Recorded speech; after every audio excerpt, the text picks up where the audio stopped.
আরও সংকটজনক pope Francis. শ্বাসকষ্টের সমস্যা তীব্র। পোপের আরোগ্য কামনায় প্রার্থনা চলছে বিশ্বজুড়ে।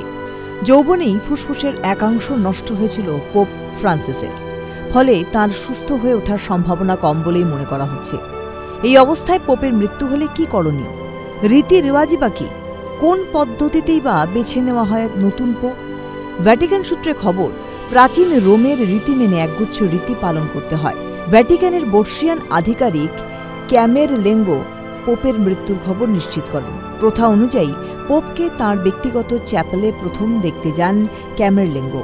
পোপের মৃত্যুর বিষয়ে চিকিৎসক নিশ্চিত করার পর ঘোষণা করেন ক্যামেরলেঙ্গো। যদিও কানাঘুষো শোনা যায়, যিশুলোকে পাড়ি বুঝতে ক্যামেরলেঙ্গো রূপোর হাতুড়ি দিয়ে পোপের মাথায় মৃদু আঘাত করেন।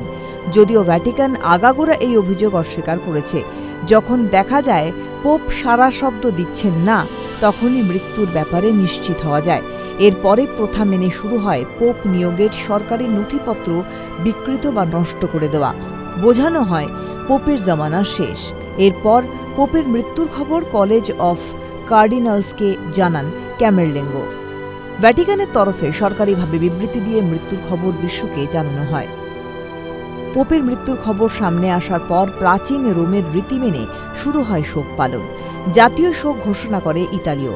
শোক পর্বের মধ্যেই সদ্য মৃত পোপকে সাজানো হয় যাজকের পোশাকে। সাধারণ মানুষের শ্রদ্ধা জ্ঞাপনের জন্য দেহ শায়িত রাখা হবে সেন্ট পিটার্সের বাসিলিকাতে। আগে অবশ্য পোপের নশ্বর দেহ ক্যাডাফাক নামে একটি প্ল্যাটফর্মের ওপর শায়িত রাখা হতো। কিন্তু আরও অনেক সংস্কারের মতো পোপ ফ্রান্সিস পোপের অন্তিম যাত্রারও সরলীকরণ করেন। পোপের দেহে ছড়ানো হয় সুগন্ধি। সমাধির আগে দেহ থেকে কিছু অঙ্গ নিয়ে নেওয়া হয়। রোমের অদূরে ট্রেভি ফাউন্টেন সভাধারে 20 জনের বেশি পোপের পবিত্র হৃদযন্ত্র সংরক্ষিত রয়েছে। এরপর ভ্যাটিকানের তরফে সরকারিভাবে ঘোষণা করা হবে সেডে ভ্যাকান্তে বা পোপের পদ খালি। পরবর্তী পোপ নির্বাচিত না হওয়া পর্যন্ত দায়িত্ব থাকবে কলেজ অফ কার্ডিনালসের হাতে। সাধারণত পোপের মৃত্যুর 4 থেকে 6 দিনের মধ্যে সেন্ট পিটার্স স্কোয়ারে তাঁর শেষকৃত্য সম্পন্ন হয়। শেষ যাত্রায় 3 ধরনের কফিন থাকে। সরল বর্গীয় চিরহরিৎ বৃক্ষ, দস্তা ও বেদারু জাতীয় গাছের কফিন ব্যবহার হয়। পোপের নশ্বরদেহ বহনের ভার থাকে কলেজ অফ কার্ডিনালসের ডিনের হাতে। প্রয়াত পোপেদের সমাধিস্থ করা হয় ভ্যাটিকান গ্রোট্টোসে সমাধিগৃহে। পোপ ফ্রান্সিসের পূর্বসূরি পোপ ষোড়শ বেনেডিক্ট সহ প্রায় 100 জন পোপ ওই সব গৃহে সমাধিস্থ রয়েছেন। পোপের শেষকৃত্যের 2-3 সপ্তাহ পরে সিস্টিন চ্যাপেলের সম্মেলন ডাকে কলেজ অফ কার্ডিনালস। চূড়ান্ত গোপনীয়তায় শুরু হয় নতুন পোপ নির্বাচন প্রক্রিয়া। তবে নির্বাচনী প্রচার করতে পারেন না প্রার্থীরা। নির্বাচনের দিন সিস্টিন চ্যাপেল পুরোপুরি বিচ্ছিন্ন করে দেওয়া হয়। নির্বাচনী কক্ষের সিলিংয়ে আঁকা ফরাসি চিত্রশিল্পী মাইকেল এঞ্জেলোর ছবি। ভোট প্রক্রিয়ার সঙ্গে যুক্ত কার্ডিনালসের কর্মীরা গোপনীয়তা বজায় রাখার শপথ নেন এবং ভেতর থেকে বন্ধ করে দেওয়া হয় কক্ষ। ভোটদানের অধিকার একমাত্র 80 ঊর্ধ্বদের।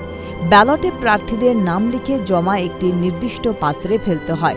পোপ হতে গেলে প্রার্থীকে 120টা ভোট পেতেই হয়। মোট ভোটের 2/3 ভোট পাওয়া বাধ্যতামূলক। প্রতিদিন 4 থেকে 5 রাউন্ড গণনা হয়। যদিও ভোটদানে দ্রুত পোপ নির্বাচন প্রক্রিয়া সম্পন্ন হবে এমন কোনো কথা নেই। ত্রয়োদশ শতাব্দীতে পোপ নির্বাচন প্রক্রিয়া চলেছিল 3 বছর ধরে। 1800 শতাব্দীতে লেগেছিল 4 মাস। একবার ব্যালট গণনা শেষ হলে স্টোভ জ্বালিয়ে ব্যালট জ্বালিয়ে দেওয়া হয়। এর মধ্যে জ্বালানো হয় আরেকটি স্টোভ, বসানো হয় চিমনিও। পোপ নির্বাচিত হলে সাদা ধোঁয়ার মাধ্যমে জানানো হয়, আর নির্বাচিত না হলে চিমনির মধ্যে দিয়ে কালো ধোঁয়া বের করা হয়। একবার পোপ নির্বাচিত হয়ে গেলে সেন্ট পিটার্স ব্যালকনি থেকে কলেজ অফ কার্ডিনালসের পক্ষ থেকে লাতিন ভাষায় ঘোষণা করা হয় হেবেমাস পাপাম, অর্থাৎ উই হ্যাভ আ পোপ। এরপর নবনির্বাচিত পোপের নতুন নামকরণ হয়। যাজকের পোশাকের সামনে এসে ব্যালকনি থেকে প্রথম ভাষণ দেন। উল্লেখ্য, বেশিরভাগ পোপই আমৃত্যু পদে বহাল ছিলেন।